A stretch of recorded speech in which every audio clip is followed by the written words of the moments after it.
হিজরতের পরে সেই সময় ইহুদিদের সবথেকে বড় ধর্মীয় পণ্ডিত ছিলেন আব্দুল্লাহ ইবনে সালাম। আব্দুল্লাহ ইবনে সালাম মুহাম্মদ সাল্লাল্লাহু আলাইহি সাল্লামকে 3টি প্রশ্ন করেছিলেন এবং বলেছিলেন এই প্রশ্নের জবাব নবী ছাড়া অন্য কোনো ব্যক্তি দিতে পারে না। তিনি আসমানি গ্রন্থের মাধ্যমে, তিনি যেহেতু তাওরাতের মহাপণ্ডিত ছিলেন, সেই দৃষ্টিকোণ থেকে তিনি অবগত ছিলেন এবং তিনি জানলেন কোন নিরক্ষর ব্যক্তির মাধ্যমে, কোন অমুসলমানের মাধ্যমে এটা সম্ভব নয়। এই 3টি প্রশ্নের জবাবে একমাত্র নবীই দিতে পারবেন, যার কাছে ওহী এসেছে বা আসমানি যার কাছে গ্রন্থ আছে তিনিই দিতে পারবেন, এত ব্যতীত সম্ভব নয়। মুহাম্মদ সাল্লাল্লাহু আলাইহি সাল্লাম যেহেতু নিরক্ষর ছিলেন, কুরাইশ ছিলেন, এজন্য আব্দুল্লাহ ইবনে সালাম বললেন যে এই প্রশ্নের জবাব যদি নবী হন তাহলেই দিতে পারবেন, তার কারণ নবী ছাড়া এই প্রশ্নের জবাব দেওয়া সম্ভব নয়। 3টি প্রশ্ন করলেন, মুহাম্মদ সাল্লাল্লাহু আলাইহি সাল্লাম জবাব দিয়ে দিলেন। সঙ্গে সঙ্গে তিনি ঘোষণা দিলেন, আশহাদু আল্লা ইলাহা ইল্লাল্লাহ ওয়া আন্নাকা রাসূলুল্লাহ, আমি সাক্ষ্য দিচ্ছি আল্লাহ ছাড়া সত্য কোনো উপাস্য নেই এবং আমি সাক্ষ্য দিচ্ছি নিশ্চয়ই মুহাম্মদ সাল্লাল্লাহু আলাইহি সাল্লাম আপনি হচ্ছেন আল্লাহর রাসূল।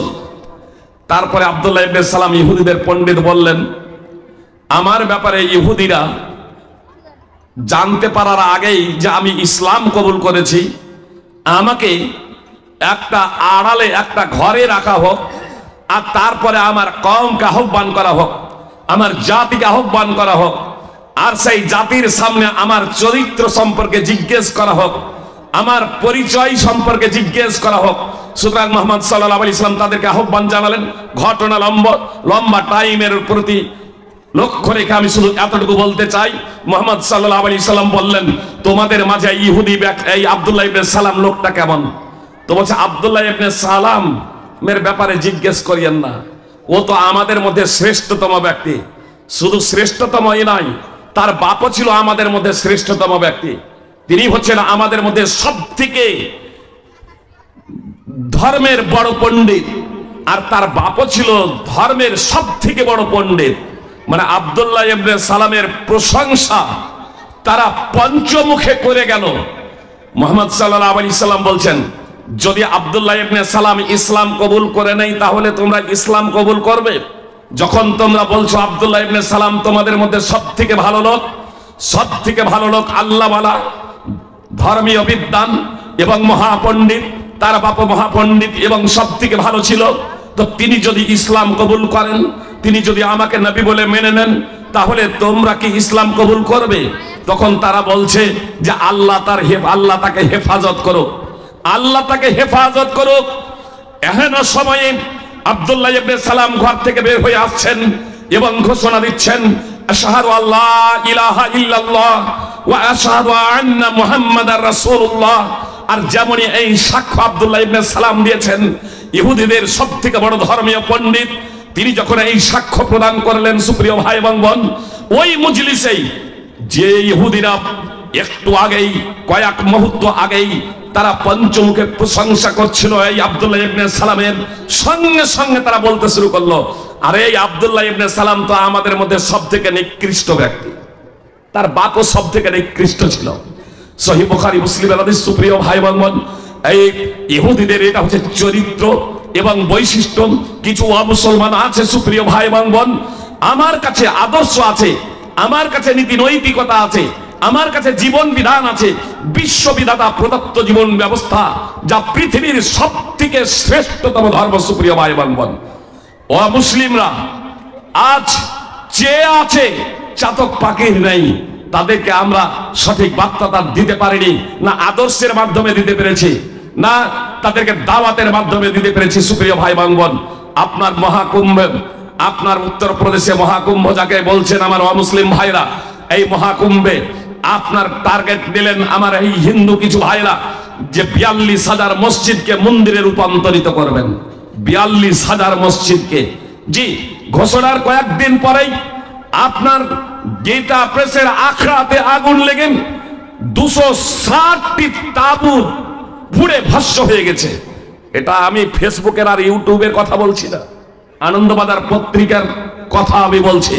অবশ্য বেশিক্ষণ এই তথ্যটা আনন্দবাজার পত্রিকায় রাখেনি, আপনার লাইভ আমি দেখছিলাম। 260 কোটি টাকা ধ্বংস হয়েছে। সুপ্রিয় ভাই এবং বোন, কোটি টাকা। এর বিষয় যেতে না যেতেই আবার ভাগদৌড় শুরু হলো। যেখানে আপনার 42,000 মসজিদকে টার্গেট বানাবো বললো, ভাগদৌড় শুরু হলো। একজন এমপির তথ্য অনুযায়ী প্রায় 15 লক্ষ আপনার সেখানে অনুপস্থিত। এখনো তাদের অনুসন্ধান পাওয়া যায় না। পোস্টমর্টেম সবারই করা হয়নি। স্বয়ং যাদের ফ্যামিলির পরিবারের লোক মারা গেছে তারাই বলছে ডেথ সার্টিফিকেট দেয়নি, পোস্টমর্টেম করা হয়নি, সাধারণভাবে ফেরত পাঠিয়ে দেওয়া হয়েছে। সুপ্রিয় ভাই বোন, আর তারাই শেষ পর্যন্ত মসজিদে গিয়ে আশ্রয় নিল। অমুসলিমরাই মুখ খুলতে শুরু করেছে। মসজিদগুলো যদি আগেই মন্দির হয়ে যেত তাহলে পরিণতি কি হতো? মসজিদগুলো যদি আগেই মন্দির হয়ে যেত পরিণতি কি হতো? সুপ্রিয় ভাই বোন, আল্লাহ তাআলা ছাড় দেন, তবে ছেড়ে দেন না।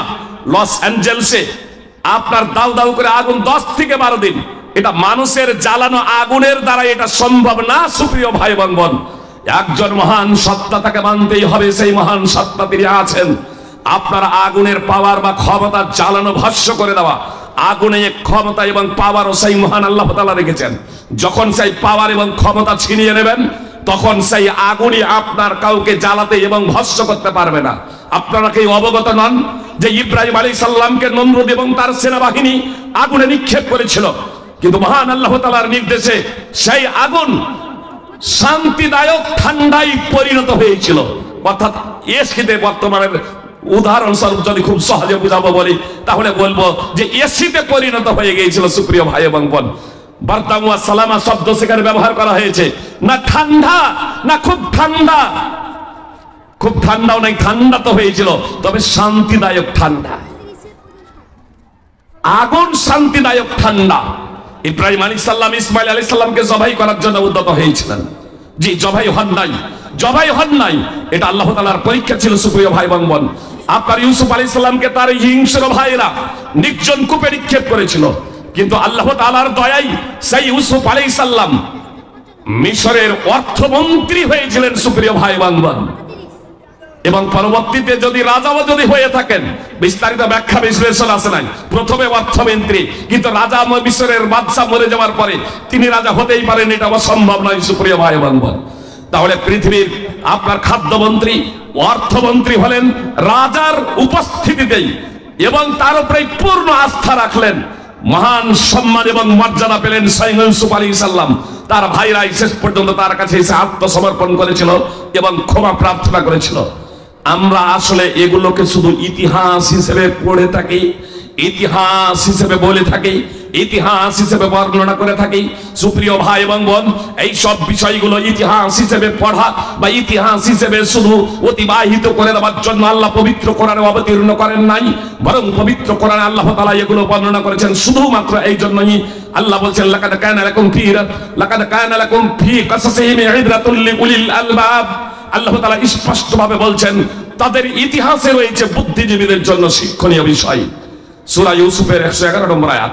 আমি আপনি যদি বুদ্ধিজীবী হই, আমি আপনি যদি জ্ঞানী হই, তাহলে নবী রাসূলদের ইতিহাস থেকে আমাদেরকে শিক্ষা নিতে হবে। সুপ্রিয় ভাই বোন, সর্বশক্তিমান মহান আল্লাহ তাআলা। তাহলে আমাদের এত ভয় কিসের? এত ভয় কিসের? সুপ্রিয় ভাই বোন, আসুন আমরা পবিত্র কোরআন এবং সুন্নাহর ধারক এবং বাহক হয়ে যাই।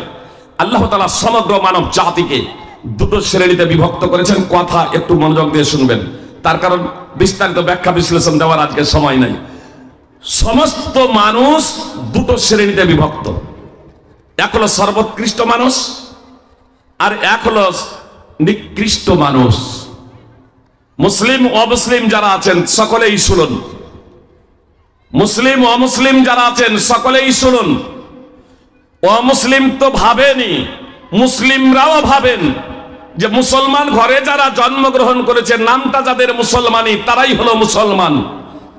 আমি কিন্তু ইসলামের মানদণ্ডে বলছি, বিশ্ববিধাতা প্রদত্ত জীবন ব্যবস্থা ভিত্তিতে আমি বলছি যে এ ধারণা মুসলিমদেরও ভুল, এ ধারণা মুসলমানদেরও ভুল। মুসলিম অথবা অমুসলিম যে কোনো ঘরেই আমাদের জন্ম হোক না কেন, প্রত্যেক শিশু ফিতরাতের উপরে এক কথাই মুসলিম হিসেবে জন্মগ্রহণ করে।